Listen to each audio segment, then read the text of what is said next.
Les feux d'artifice, souvent ils marquent la nouvelle année, mais ce soir pour Teiki, ils permettront de redonner du baume au cœur et de terminer une année difficile marquée par la crise sanitaire. Un peu de lumière dans le ciel, malgré la pluie et puis le sombre qui est dans nos cœurs avec tous ces décès Covid. Voilà, on va essayer de vivre un moment de joie en famille.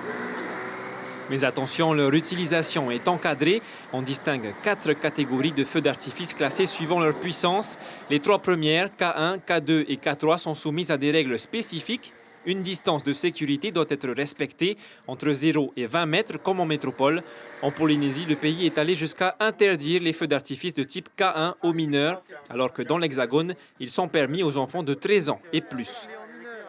Parce qu'il y a quelques années, il y avait un peu d'excès. Donc on a parlé avec le gouvernement, on a fait une réglementation spéciale à la Polynésie. Et puis, il y a ces feux d'artifice que vous ne trouverez pas en magasin.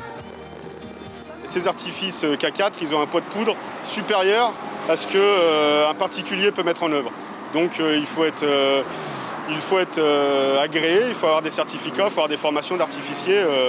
Donc ce qu'on trouve, je te dis, quand on fait les feux dans la rade de Papeete ou ailleurs. Et c'est vraiment spécifique aux professionnels.